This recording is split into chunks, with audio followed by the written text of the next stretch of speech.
মহান শিল্পীসকলক তেওঁলোকৰ অন্তৰৰ বৈপ্লৱিক চেতনাইহে সমাজৰ চিৰাচৰিত ৰীতি উলংঘা কৰিবলৈ পুৰণিক নতুন ৰূপ দিবলৈ সাহস দি প্ৰগতিৰ পথেদি আগবাঢ়ি যাবলৈ প্ৰেৰণা যোগায়। এনে এগৰাকী মহান শিল্পী সংস্কাৰক আছিল মহাপুৰুষ শংকৰদেৱ।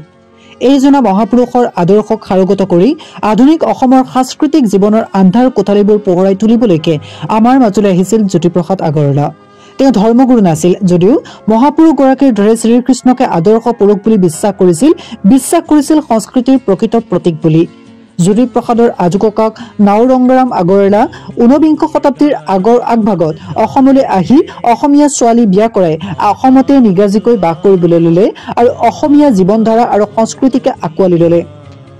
নাওৰংগৰাম আগৰৱালাৰ জ্যেষ্ঠ পুত্ৰ হ'ল হৰিবিলাস আগৰৱালা। হৰিবিলাস আগৰৱালাই ঊনবিংশ শতিকাৰ প্ৰায় শেষ ভাগত কীৰ্তন, দশম, নামঘোষা আদি পুথি ছপাই অসমীয়া ৰাইজৰ উপকাৰ সাধিছিল। হৰিবিলাস আগৰৱালাৰ তৃতীয় সন্তান আছিল পৰমানন্দ আগৰৱালা আৰু পৰমানন্দ আগৰৱালাৰ জ্যেষ্ঠ পুত্ৰ হ'ল জ্যোতিপ্ৰসাদ আগৰৱালা। অসমীয়া কলা সংস্কৃতিৰ জগতৰ বৰেণ্য মনীষী জ্যোতিপ্ৰসাদ আগৰৱালাৰ জন্ম হৈছিল 1903 চনৰ 17 জুনত ডিব্ৰুগড়ৰ তামোলবাৰীত চাহ বাগিচাত। পিতৃৰ নাম আছিল পৰমানন্দ আগৰৱালা আৰু মাতৃৰ নাম কিৰণময়ী আগৰৱালা। 1921 চনত জ্যোতিপ্ৰসাদে তেজপুৰৰ স্কুলৰ পৰা প্ৰৱেশিকাৰ বাছনি পৰীক্ষা দিয়াৰ পাছত কলিকতাৰ পৰা প্ৰৱেশিকা পৰীক্ষাত উত্তীৰ্ণ হৈ কিছুদিন গুৱাহাটীৰ নিউ প্ৰেছত কাম কৰে। তাৰ পাছত 1926 চনত উচ্চ শিক্ষাৰ বাবে বিলাতলৈ যায়। পঢ়াত মন নবহাত তেওঁ বিলাতৰ পৰা জাৰ্মানীলৈ গৈ হিমাংশু ৰায়ৰ লগত চলচ্চিত্ৰ নিৰ্মাণৰ কাম শিকি 1930 চনত ভাৰতলৈ উভতি আহে।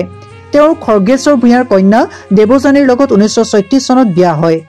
হৰিবিলাস আগৰৱালাৰ দিনৰে পৰা অসমীয়া সাহিত্য সংস্কৃতি আৰু সংগীতৰ যি এটা মধুৰ পৰিৱেশ আগৰৱালা পৰিয়ালত গঢ়ি উঠিছিল তাৰে যেন পূৰ্ণ প্ৰতিৰূপ ৰূপে দেখা দিছিল জ্যোতিপ্ৰসাদ আগৰৱালাদেৱে।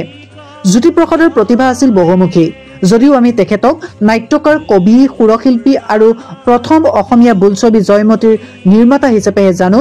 তেওঁ অসমীয়া সাংস্কৃতিক আৰু ৰাজনৈতিক জীৱনৰ অন্যান্য ক্ষেত্ৰতো যেনে 42 আন্দোলন, সংবাদ সেৱা, চুটি গল্প আৰু স্থাপত্যৰ ক্ষেত্ৰতো নিজৰ বলিষ্ঠ পদচিহ্ন এৰি থৈ গৈছে। তেওঁ পৰিয়ালৰ চাহ বাগিচা, তামোলবাৰী আৰু ভোলাগাড়ী চলোৱাৰ দায়িত্বও কিছুদিনৰ কাৰণে গ্ৰহণ কৰিছিল। ভাস্কৰ্যৰ ক্ষেত্ৰত অসমীয়া থলুৱা ৰীতিত পাশ্চাত্য অতি আধুনিক আদৰ্শৰ সমন্বয় ঘটাই যি আৰ্হি তেওঁ আমাৰ আগত দাঙি ধৰিছিল তাক আমি এতিয়াও হৃদয়ংগম কৰি গ্ৰহণ কৰিব পৰা নাই। ভৱিষ্যতৰ অসমীয়া ভাস্কৰসকলে হয়তো তাৰ তাৎপৰ্য ব্যাখ্যা কৰিব পাৰিব। জ্যোতিপ্ৰসাদৰ প্ৰখ্যাত নাটকেইখন হ'ল শোণিত কুঁৱৰী, কাৰেঙৰ লিগিৰী, ৰূপালীন, লভিতা আৰু নিমাতী কইনা। তেওঁৰ আন এখন নাটক খনিকৰ তেওঁৰ মৃত্যুৰ পাছত অসম প্ৰকাশন পৰিষদে জ্যোতি ৰচনাৱলীত সন্নিৱিষ্ট কৰিছে যদিও এইখন আগৰ কেইখনৰ শাৰীলৈ উঠা নাই। সম্ভৱ সময় পোৱা হ'লে ঠায়ে ঠায়ে হাত ফুৰাই অধিক উন্নত কৰিলেহেঁতেন। শোণিত কুঁৱৰী পৌৰাণিক নাটক। তেওঁ 14 বছৰ বয়সতে ঊষা অনিৰুদ্ধৰ প্ৰেম কাহিনীৰ আলমত এই নাটকখন ৰচিছিল। নাটখনত চিত্ৰলেখাৰ পৰা আৰু ঊষাৰ পিতৃ বান ৰজাৰ চৰিত্ৰ দুটা উজ্জ্বল হৈ উঠিছে। কাহিনী পৌৰাণিক হলেও নাটখনৰ পৰিৱেশ অসমীয়া কৰি তোলাৰ লগতে গীতবোৰৰ সুৰ থলুৱা অসমীয়া ঠাচত দি জ্যোতিপ্ৰসাদে নতুন দিশ মুকলি কৰিছে। কাৰেঙৰ লিগিৰীখন বিলাতৰ পৰা উভতি অহাৰ পাছত লিখা। কাহিনীৰ পটভূমি মধ্যযুগীয় হলেও এই কাল্পনিক নাটখনৰ মূল বিষয়বস্তু যেনে স্বামী আৰু স্ত্ৰীৰ সম্বন্ধৰ তাৎপৰ্য আৰু স্ত্ৰীয়ে বিয়াৰ পাছতো আনক ভাল পাব পাৰে নেকি আদি প্ৰশ্নবোৰ আজিৰ দিনতো প্ৰযোজ্য। নাটখনৰ গাঁথনি, বিতৰ্কমূলক সংলাপ আৰু দৃশ্য সংকেতযোগে জ্যোতিপ্ৰসাদে পাশ্চাত্যৰ নাট্য চিন্তা আমাৰ মাজলৈ কঢ়িয়াই আনিছে। এসময়ত এই নাটখনক অশ্লীল আখ্যা দিয়া হৈছিল যদিও আজি কাৰেঙৰ লিগিৰীক শ্ৰেষ্ঠ অসমীয়া নাটক বুলি স্বীকৃতি দিয়া হৈছে। ৰূপালীনখন বহুত পাছত ছপা হলেও কাৰেঙৰ লিগিৰীৰ পাছতে ৰচিত নাটক। ইয়াৰ প্লটৰ গাঁথনিত আৰু চৰিত্ৰ সৃষ্টিৰ বৈচিত্ৰ্যত জ্যোতিপ্ৰসাদৰ স্বকীয় বৈশিষ্ট্য বিদ্যমান। নাটখনত প্ৰেম আৰু ঈৰ্ষা, দেশপ্ৰেম আৰু সতীত্বৰ সংঘাত দেখুৱাবলৈ যত্ন কৰি মূল নাৰী চৰিত্ৰ ৰূপালীমক নিষ্কলুষ কৰি ৰাখি অৱশেষত জুইত পুৰি মাৰি কৰুণ ৰসক প্ৰাধান্য দিয়া হৈছে। লভিতা নাটৰ লভিতা এগৰাকী গাঁৱলীয়া ছোৱালী। দ্বিতীয় মহাযুদ্ধ, 42 গণ আন্দোলন আৰু জাপানীসকলৰ লগত অহা আজাদ হিন্দ ফৌজৰ অগ্ৰগতিয়ে তাইৰ মনত কেনে প্ৰতিক্ৰিয়া সৃষ্টি কৰিছিল আৰু ই তাইক কেনেধৰণে পৰিচালিত কৰিছিল তাকে এই সামাজিক নাটখনত আগৰৱালাদেৱে দেখুৱাইছে। নাটখনৰ গঠন ৰীতি অসমীয়া নাট্য সাহিত্যত সম্পূৰ্ণ নতুন। এইখনত নাট্যকাৰে পুৰণি নাট ৰচনা ৰীতি ভাঙি দিব খুজিছে।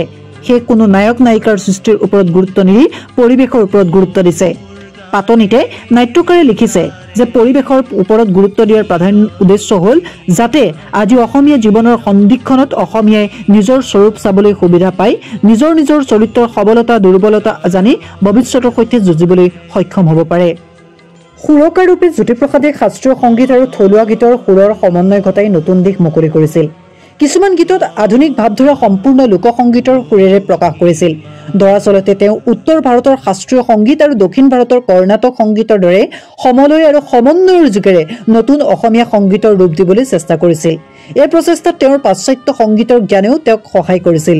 তেওঁৰ ৰচনাৱলীত প্ৰকাশিত গীতৰ সংখ্যা হ'ব 359টা, যদিও বহুতে ভাবে তেওঁ আৰু বহুতো গীত ৰচনা কৰিছিল। ইয়াৰে কিছুমান নাটক আৰু বোলছবিত সন্নিৱিষ্ট হৈছিল। তেওঁৰ নাটকৰ গীতবোৰ বৈশিষ্ট্য হ'ল এই যে গীতবোৰে চৰিত্ৰৰ ভাৱ প্ৰকাশ কৰে। তেওঁ গীতবোৰৰ দৰে ঢেৰ কবিতাও লিখিছিল। গীতবোৰৰ দৰে কবিতাবোৰৰ অন্যতম প্ৰধান বিষয়বস্তু আছিল দেশপ্ৰেম। অকণিৰ বাবেও তেওঁ বহুতো কবিতা লিখিছিল। কবিতাৰ যোগেদি তেওঁৰ চিন্তাধাৰাৰ প্ৰকাশ ঘটিছিল। জ্যোতি ৰামায়ণখনো পঢ়ি জ্যোতি লগাই পুথি। জ্যোতিপ্ৰসাদে তেওঁৰ চিন্তাধাৰা প্ৰকাশক কেইবাটাও প্ৰবন্ধ যেনে শিল্পীৰ পৃথিৱী, নতুন দিনৰ সৃষ্টি, অসমীয়া সংস্কৃতি, পোহৰলৈ আদি লিখাৰ উপৰি ৰূপহী আদি চুটিগল্প, বগীতৰা, সোণতৰা, সোণটিৰ অভিযান, যুঁজাৰু আৰু আমাৰ গাঁও বোলা এখন অসম্পূৰ্ণ উপন্যাসো লিখিছিল। তদুপৰি তেওঁ লিখিছিল জীৱন ভিত্তিক আলোচনা যেনে মহাত্মা গান্ধীৰ জীৱন সোঁৱৰণ, বেজবৰুৱাৰ প্ৰতিভা, চন্দ্ৰকুমাৰ আগৰৱালা আদি। জ্যোতিপ্ৰসাদ আছিল অসমীয়া প্ৰথম চলচ্চিত্ৰ জয়মতীৰ নিৰ্মাতা। ছবিখনত অনভিজ্ঞতাবশতঃ কিছুমান খুঁত থাকি গ'লেও 1934-35 চনত অসমতে নিজা ষ্টুডিঅ' চিত্ৰলেখা মুভিটোন পাতি ছবিৰ সকলো কাম নিজে চাই এক অভিলেখ স্থাপন কৰিছিল। ইয়াৰ পাছত বৰ কম খৰচত আৰু কেইদিনমানতে নিৰ্মাণ কৰিছিল দ্বিতীয়খন বোলছবি ইন্দ্ৰমালতী 1939 চনত। অসমৰে দুৰ্ভাগ্য যে জ্যোতিপ্ৰসাদে বৰ বেছি দিন জীয়াই থাকিবলৈ নাপালে। 1951 চনৰ 17 জানুৱাৰী তাৰিখে মাত্ৰ 48 বছৰ বয়সত দুৰাৰোগ্য কৰ্কট ৰোগত তেজপুৰত তেওঁ মৃত্যুবৰণ কৰিবলগীয়া হয়। অসমৰ অন্যতম প্ৰখ্যাত কবি আনন্দ চন্দ্ৰ বৰুৱাই জ্যোতিপ্ৰসাদক ৰূপকোঁৱৰ আখ্যা দিছিল। তেতিয়াৰ পৰা অসমীয়া ৰাইজে তেওঁক ৰূপকোঁৱৰ জ্যোতিপ্ৰসাদ আগৰৱালা বুলি আহিছে। এয়া আছিল জ্যোতিপ্ৰসাদ আগৰৱালা সম্পৰ্কত এটা চমু ভিডিঅ'। এই ভিডিঅ'টোত আমি জ্যোতিপ্ৰসাদ আৰু আগৰৱালাৰ সম্পৰ্কে বিভিন্ন কথা আলোচনা কৰিবলৈ চেষ্টা কৰিলোঁ। আশা কৰিলোঁ ভিডিঅ'টো চাই আপোনালোকে ভাল পালে। যদি এনেধৰণৰ ভিডিঅ' আগলৈ বিচাৰে তেনেহ'লে চেনেলটো ছাবস্ক্ৰাইব কৰি ল'ব। লগতে যদি এই ভিডিঅ'টো চাই ভাল পায় তেনেহ'লে লাইক, কমেণ্ট, শ্বেয়াৰ আৰু ছাবস্ক্ৰাইব কৰিবলৈ নাপাহৰিব। ধন্যবাদ।